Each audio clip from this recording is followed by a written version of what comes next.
All right, so in this video, I'm going to try to prove the assertion I made in another video where I said that if you have a complex number, x plus iy, you can write that as r cosine theta plus ri sine theta, or equivalently, factor out the r to have cosine theta plus I sine theta.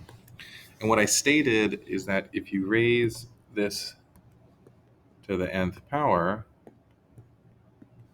then you can simplify that by going r to the n cosine of n theta plus I sine of n theta. And in that other video, I got bogged down in doing the binomial theorem and then trying to express it all in terms of n theta. And it can work, but what you need to do in order to finish it up with the binomial theorem is you need to prove your multiple angle identity formulas. So you need to prove like how you can express cosine of n theta.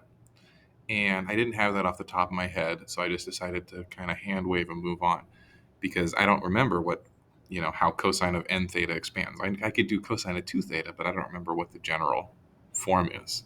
So what I want to do is show you how to prove this using induction. So let's let n equal 1. If we let n equal 1, then we have pretty much a trivial statement. R cosine theta plus Ri sine theta to the first power is definitely equal to R to the first cosine of 1 theta plus I sine of 1 theta. Really nothing going on there. So then we assume that for some n value that this is true. Assume that this is true for some n value. We know it's true for when n equals 1, so let's assume it's true for some n value. And let's consider the inductive step. So let's consider what happens when we raise it to the n plus 1th power. Well, that's going to be all the stuff we had. Oops, I'm not writing all my i's. R I sine theta, R I sine theta, R I sine theta. So that's going to be all that to the nth power times one more copy of r cosine theta plus Ri sine theta. This first chunk right here is our induction hypothesis. So we can replace that with r to the n cosine of n theta plus I sine of n theta. The second piece, we can factor out an r and multiply it by cosine theta plus I sine theta.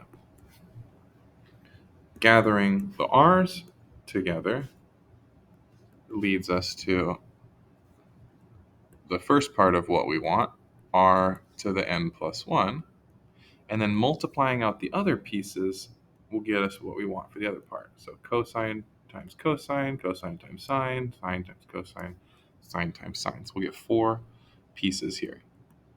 Cosine of n theta, cosine theta, plus I cosine n theta, sine theta.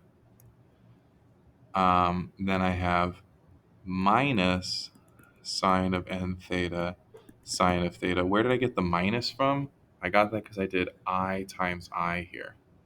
Okay, I times I is I squared, so that's negative 1.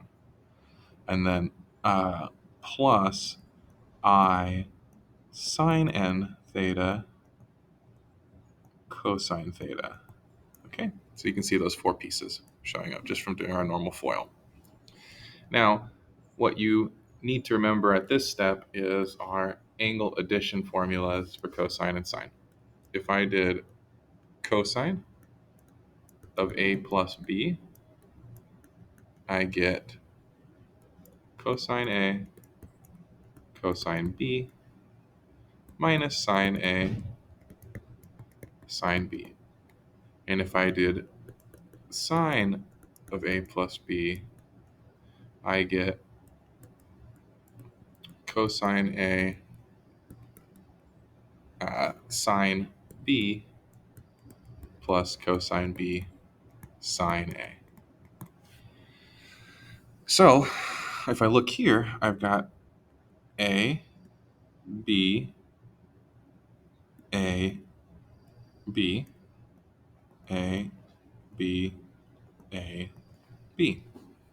So I can write this last step as the desired result, r to the n plus 1 times cosine of a plus b plus I sine of a plus b. And so we've proved the statement using induction, so we know that it's true for all n values.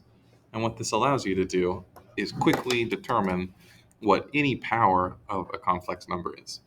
So as an example, if I asked you to do, let's squeeze an example in the corner. Let's say I asked you to do, I don't know,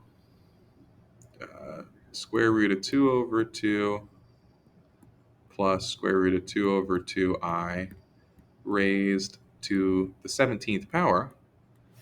This would be a huge pain in the butt to do in Cartesian coordinates, but I chose a nice one here. Square root of 2 over 2 plus square root of 2 over 2i is a point on the unit circle, so it's got an r of 1. So I could write that as 1, and the x and y coordinates are the same. So I have an angle of 45 degrees. So I could write that as r cosine plus I sine of pi over 4. And then the answer is going to be cosine plus I sine of 17 pi over 4. 17 pi over 4 is the same if I take away 8 pi over 4. If I take away 2 pi full circle from it, I can do that twice.